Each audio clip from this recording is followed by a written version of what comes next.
અવાજ આવે છે? બોલો ભારત માતા કી. અત્યારે પેલા બાળકને ભારત માતા કી જયનો ઉદ્ઘોષ કરતા સાંભળીને આપણે સંગમાં એક ગીત છે, चंदन है इस देश की माटी, तपोभूमि हर ग्राम है, हर बाला देवी की प्रतिमा, बच्चा बच्चा राम है. એટલે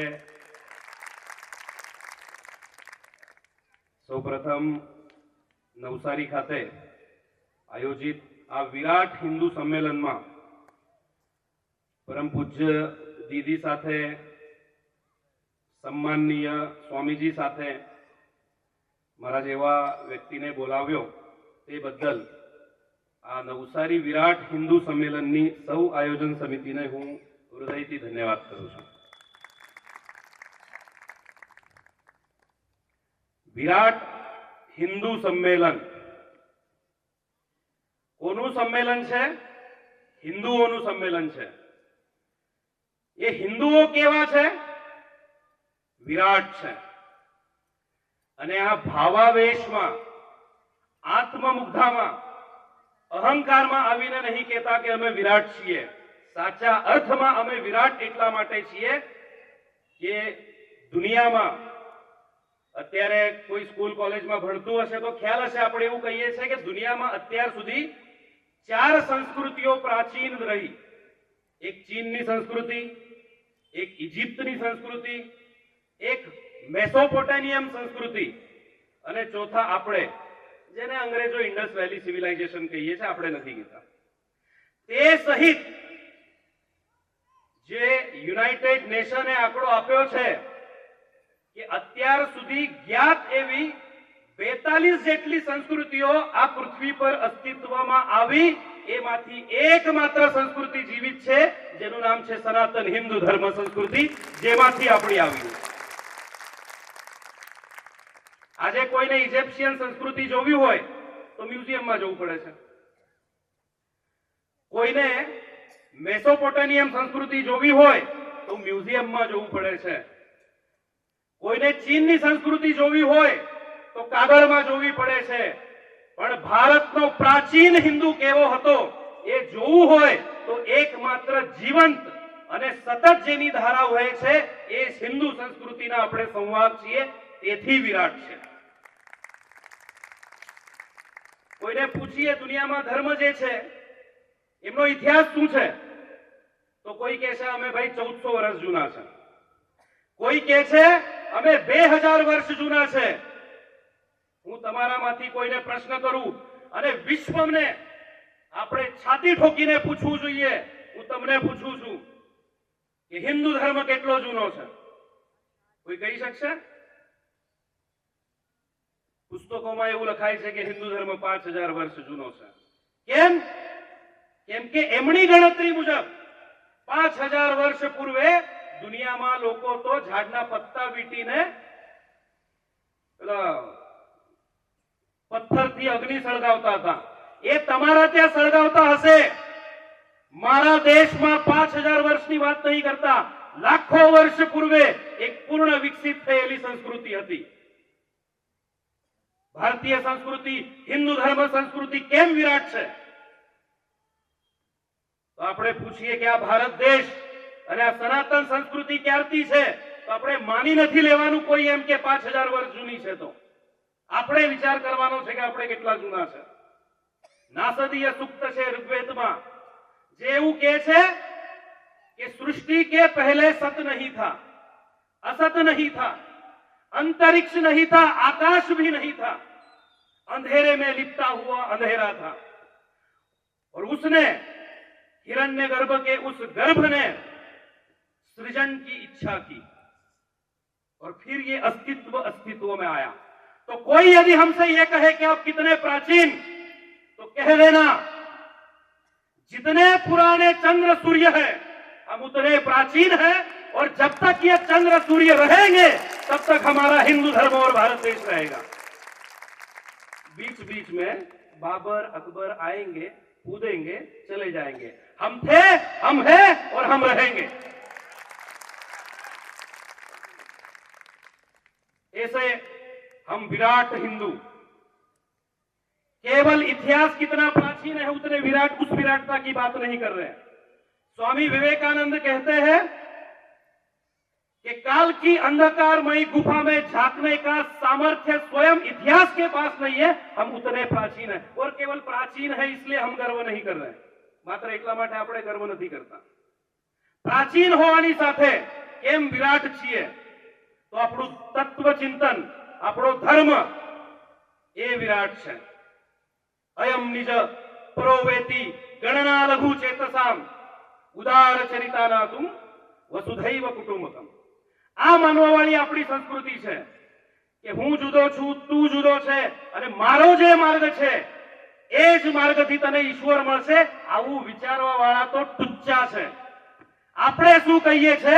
ઉદાર ચરિતાનાતુમ વસુધૈવ કુટુંબકમ, એવી આપણી ધર્મ સંસ્કૃતિ છે।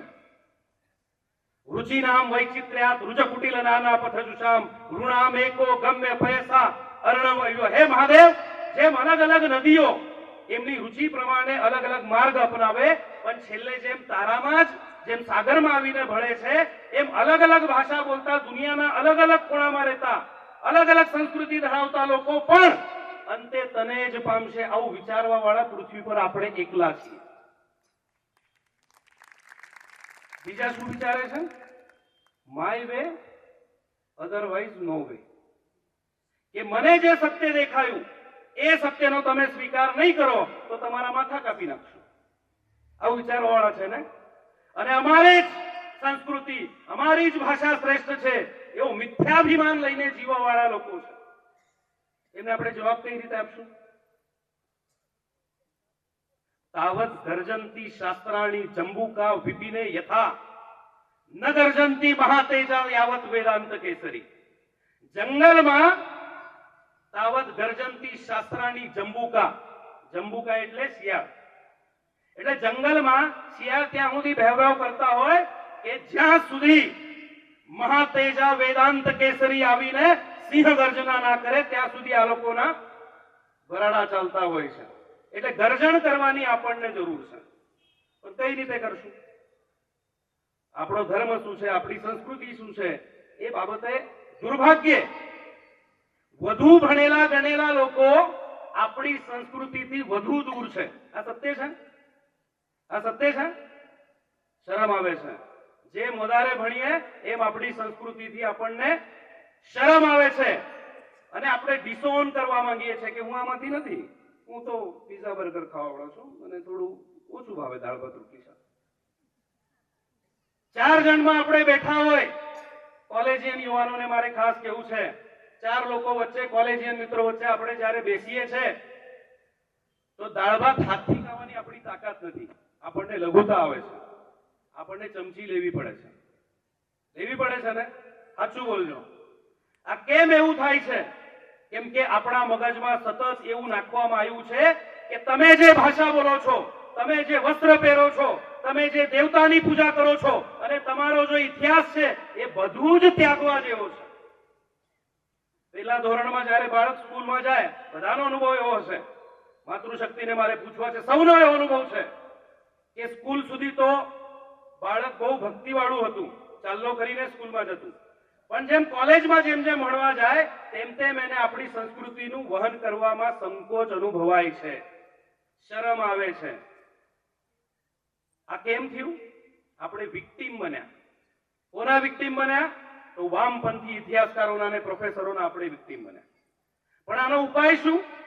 આપણે આપણા ધર્મ ગ્રંથ શું છે સમજવું પડશે, આપણે આપણી વિચારધારા શું છે સમજવું પડશે, અને શિકારીઓએ લખેલો આપણો ઇતિહાસ કે શિકારીઓએ આપણે જે બતાવ્યું છે એમાં નહીં માનતા જાતે જોવું પડશે।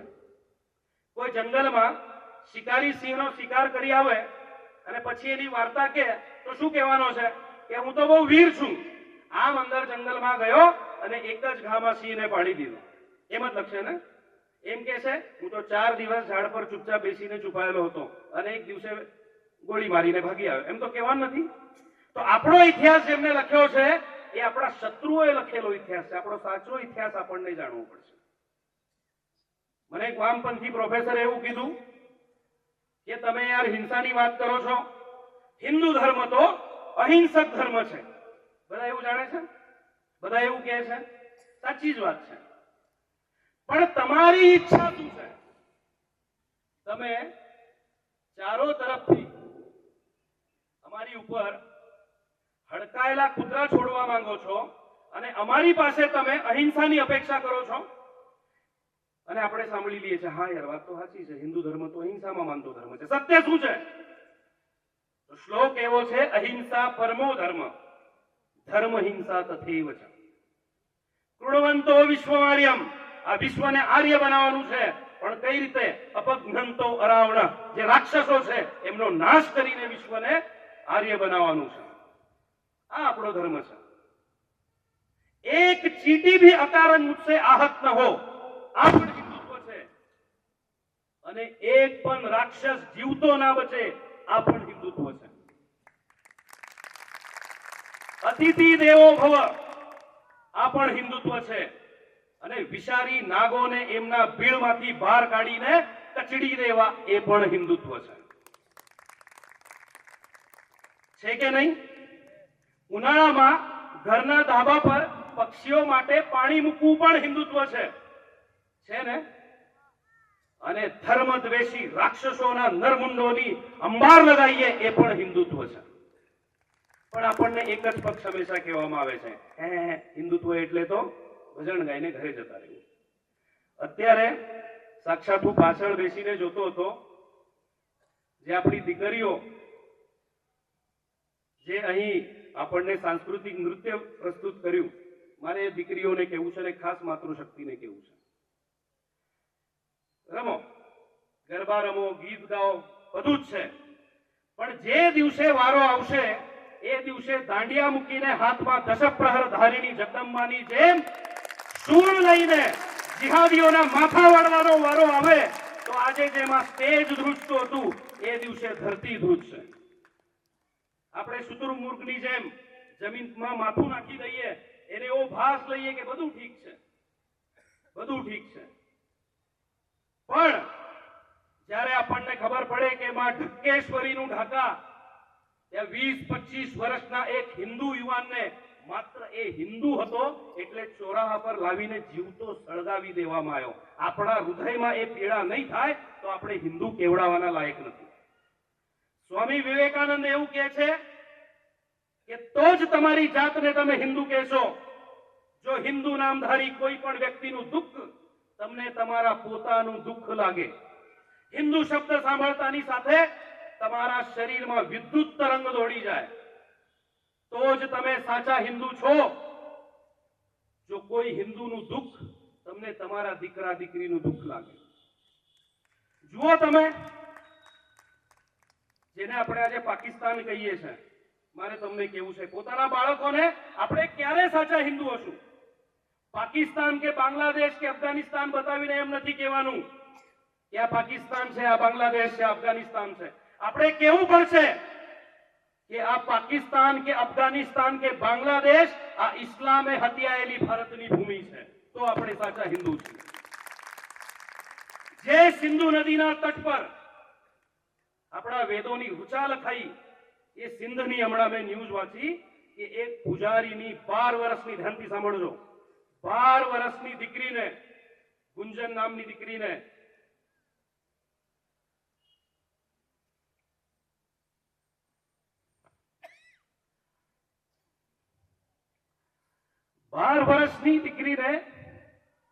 કોઈ મોલાનાને ખબર પડી, ત્યાં મોટી થઈ છે, તો એના માતા પિતાને ગોળી મારવામાં આવી અને 12 વર્ષની દીકરીને 60 વર્ષના મિયા મિઠ્ઠુ સાથે જબરદસ્તી એનો નિકાહ કરવામાં આવ્યો. મદ્રેસામાં એને મહિનાઓ સુધી ટોર્ચર કરવામાં આવ્યું. કેમ? કેમ કે હિન્દુ છે. અને આ એકલી ગુંજનની કહાની નથી. તમે ન્યૂઝ જુઓ, મને ક્ષમા કરજો, તમે ન્યૂઝ જુઓ, છેલ્લા 5 વર્ષમાં પાકિસ્તાનમાં રહેતા હિન્દુઓ સાથે શું થયું છે. એમનો વાંક એટલો જ હતો કે જ્યારે દેશના ભાગલા થયા, એ ભારતના એ ભાગમાં ગયા કે જેને પાકિસ્તાન નામ અપાયું, એમનો બીજો કોઈ વાક નહોતો. કાલે કોઈ આવીને એમ કહે કે આ દેશના બે ભાગલા કરો અને આપણું નવસારી એમ કે નવો દેશ છે અને આપણને નવા દેશમાં રહેવાનો વારો આવે, એટલો જ એમનો વાંક હતો. એવી અસંખ્ય 10-12 વર્ષની બાળકીઓને મૌલાનાઓ જબરદસ્તી ઉઠાવીને લઈ જાય છે, એની કોઈ મદદ નથી કરતું. જો એની પીડા તમને તમારી પીડા લાગે તો તમે સાચા હિન્દુ છો.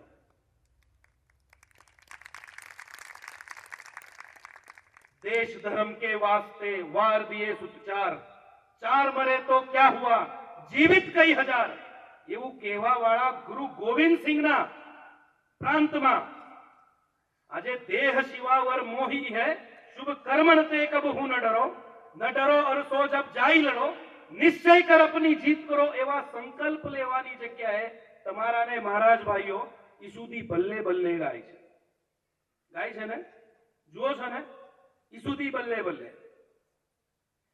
જે કેરળથી આદિ શંકરાચાર્ય પ્રગટ થયા અને સમગ્ર દેશને હિન્દુ ધર્મને એક સૂત્રમાં બાંધવા માટે દેશના ચારો દિશાઓમાં જેમને શંકરાચાર્ય નિયુક્ત કર્યા, એ કેરળમાં તમને ને મને ચીડાવવા માટે ગૌ માતાનું માંસ જાહેરમાં બીપ પાર્ટી આપવામાં આવે છે. જો એની પીડા તમને થાય અને લોહી જો તમારું ખોળતું ના હોય તો આપણે હિન્દુ છે જ નહીં. હવે કોઈને એમ થશે ભાઈ આ પાકિસ્તાનની વાત છે, આપણા હાથમાં નથી, આ કેરળની વાત છે, આ બંગાળની વાત છે, આપણે ત્યાં તો બધું ઠીક છે. જો આપણે આવું માનતા હશું ને તો આપણો ભ્રમ પણ ટૂંક સમયમાં તૂટવાનો છે. અવાજ આવે છે?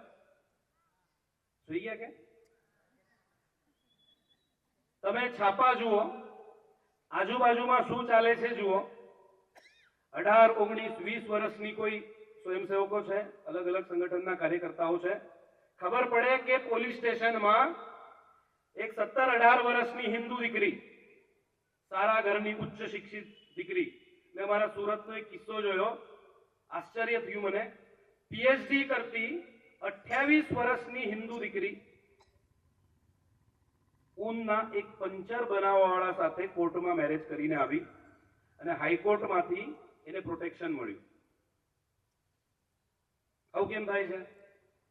અને જે કામ કરે છે એમને પૂછો, જે વખતે આપણે પોલીસ સ્ટેશનમાં જઈએ છે તો પેલી આપણી દીકરી એમ કહે છે प्यार मजहब मजहब नहीं देखता, प्यार तो अंधा होता है और प्यार में ये मजहब मजहब जैसी छोटी चीजें नहीं आती,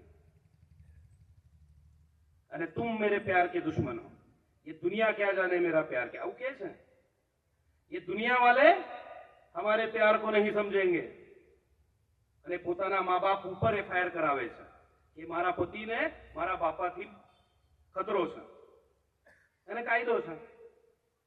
ખરેખર હમણાં ગુજરાત સરકારે કાયદો પ્રસારિત કર્યો કે જેના થકી અટકાવી શકાય, પણ આ માત્ર કાયદાથી અટકશે નહીં. તમે ક્યારે વિચાર્યું કે આવું કેમ થાય છે? ધાર્મિક 8મા 10મા ધોરણ સુધી જે આપણી દીકરી અત્યંત ધાર્મિક હતી, કોલેજમાં જઈને 3-4 વર્ષમાં થઈ શું જાય છે અને પછી આપણે માથા પીટીએ છીએ.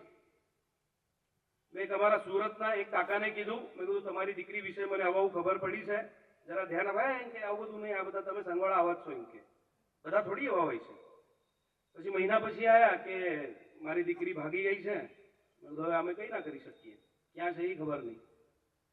પછી 6 મહિના પછી રડતા રડતા પાછા આવ્યા, કેમ કે હવે તો જેની સાથે ભાગી હતી એની સાથે છે જ નહીં, એના ભાઈ સાથે છે.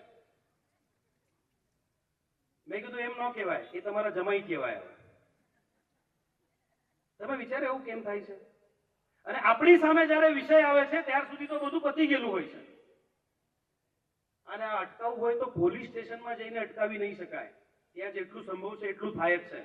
આ અટકાવવું હોય તો માં જગદંબાના ગરબામાં જે વખતે મુझे प्यार हुआ अल्लाह मियां આવું ગવાતું હોય તો તમારે ઉભા થઈને બંધ કરાવવું. નવરાત્રીના 9 દિવસ માં ભવાનીની આરાધનાના દિવસ છે. એમાં આપણે પારંપરિક ગરબા ચાલતા હોય ને વચ્ચે ચાલુ થઈ જાય મુझे प्यार हुआ अल्लाह मियां, 4 બોટલ વોડકા કામ મેરા રોજકા. આપણે શું કહીએ છે? બધા એવા નથી હોતા. કેવા હોય છે ખબર પડશે. તમે આંકડા કાઢો, છેલ્લા 10 વર્ષમાં જે હિન્દુ દીકરીઓ મુસલમાનો લઈ ગયા છે એ અત્યારે ક્યાં છે? અને આ ષડયંત્ર છે. લોકો એવું કહે છે કે આ લોકો વાતો કરે, જે દિવસે ઘરમાં આવશે તે દિવસે આપણે જાગીએ છીએ. તો મેં તમને કીધું એમ પોતાની દીકરીઓને આ જો લવ જિહાદ અટકાવવો હશે તો માત્ર ને માત્ર માતૃશક્તિ એને અટકાવી શકે છે. પુરુષોનો રોલ બહુ પછી આવે છે. અને માતૃશક્તિ હતબલ નથી. વેદોની ઋચા લખવા વાળી આપણી માતૃશક્તિ છે. પૃથ્વી પર એકમાત્ર એવો ધર્મ આપણો ધર્મ છે, એમાં મહિલા ઋષિકાઓ છે, એમાં દેવી ભગવાન છે. તમે આપણા હિન્દુ ધર્મ છોડતા અન્ય કોઈ પણ ધર્મમાં મહિલા દેવતા હોય તો બતાવો. છે છે કોઈ હોય તો ક્લેમ કરો. આપણા ત્યાં અનેક દેવીઓ છે. એવો આપણો હિન્દુ ધર્મ છે. અને આ માતૃશક્તિ જ અટકાવી શકે એટલા માટે કહું છું કે પોતાની દીકરીઓને ધર્મનું જ્ઞાન આપવું, એ શું કરે છે જોવું, એની સાથે મિત્રવત વ્યવહાર કરવો, પણ એને બતાવવું કે અબ્દુલ બધા એક હરકત છે, કોઈ અબ્દુલ અલગ નથી. આ એક મોટું ષડયંત્ર આપણા દેશમાં થયું. સલમાન ખાન, શાહરુખ ખાન, આમિર ખાન, દુનિયાદારી, દુનિયાભરના હાવ લુખ્ખા આપણા હીરો છે પિક્ચરોના. બોલિવૂડનો હીરો કેવો હોય? કોઈ સજ્જન ક્યારે બોલિવૂડનો હીરો જોયો તમે? કોઈ અભ્યાસુ હીરો જોયો? કોઈ સમાજમાં સારું પરિવર્તન એવો હીરો જોયો? બોલિવૂડનો હીરો કેવો હોય? 4 જગ્યાએ જીન્સ ફાટેલી હોય, એ આપણને કુલ લાગતો હોય. આ ત્યાં જો આપણે અટકાવીશું તો લવ જિહાદ અટકશે, બાકી તો દેર થઈ જશે. અને મેં તમને કીધું એમ સ્વામી વિવેકાનંદ કહે છે, every nation has message to deliver, mission to fulfil and destiny to reach. દરેક રાષ્ટ્રની એક જવાબદારી હોય છે, એનો એક મેસેજ હોય છે જે એને વિશ્વને આપવાનો છે, એક મિશન હોય છે જે એને પૂરું કરવાનું હોય છે. ભારતનો એ મેસેજ અને ભારતનું એ મિશન દુનિયાને ગાઈડ કરવાનું છે. એતદ દેશ પ્રસૂતસ્ય સકાશાત અગ્રજન્મન સ્વમ સ્વમ ચરિત્રમ શિક્ષરેન પૃથ્વ્યા સર્વ માનવા. આપણે આપણા આચરણથી આ વાત સિદ્ધ કરવાની છે, આચરણથી, કે પૃથ્વી પરનો સૌથી પવિત્ર શબ્દ હિન્દુ છે. આચરણથી સિદ્ધ કરવાનું છે. અને આપણે ક્યારે વિરાટ બનશું? ત્યારે આપણે વિરાટ બનશું કે આપણા ઇતિહાસમાં આપણે જોશું કે આપણે કઈ રીતે વિરાટ બન્યા હતા. અત્યારે અઠવાડિયા પહેલા ન્યૂઝ આવી કે ઇજિપ્તની એક ગુફામાં સંસ્કૃત અને તમિળમાં એક તમિળ વ્યાપારીનું નામ લખેલું છે. 3000 વર્ષ જૂનું નામ છે. એવા આપણે વિરાટ છીએ કે 3000 વર્ષ પહેલા યુરોપ સુધી આપણા લોકો જતા હતા. એવા આપણે લોકો છીએ. અને એવી આપણી સંસ્કૃતિ છે. અને આ સંસ્કૃતિને આગળ વધારવી હોય તો એની જવાબદારી લેવી પડશે. અને એકલું હિન્દુ થઈને કામ થવાનું નથી, વિરાટ હિન્દુ બનવાનું છે. આપણે વિરાટ છીએ, પણ આપણે એનો સાક્ષાત્કાર કરવાનો છે. ભારતની બધી જ સમસ્યાઓનું એક જ કારણ છે, આત્મવિસ્મૃત હિન્દુ, જેને પોતાના સ્વનું ભાન નથી એવો હિન્દુ. અને ભારતની જેટલી સમસ્યાઓ છે એનો એક જ ઉપાય છે, આત્મવાન હિન્દુ, જેને આપણે વિરાટ હિન્દુ કહીએ છીએ. એમ આ સંકલ્પ કરવાનો આ દિવસ છે કે અમે જે ગામમાં, જે નગરમાં, જે શહેરમાં રહેતા હોઈશું, અમારા અંદરના પ્રોબ્લેમ્સ અમે સોલ્વ કરશું અને આ દેશને, આ રાષ્ટ્રને પુનઃ સશક્ત, સબલ અને સમર્થ બનાવીશું. અને આ તમારા કરવાથી થવાનું છે. ધન્યવાદ. ભારત માતા કી જય. વંદે માતરમ.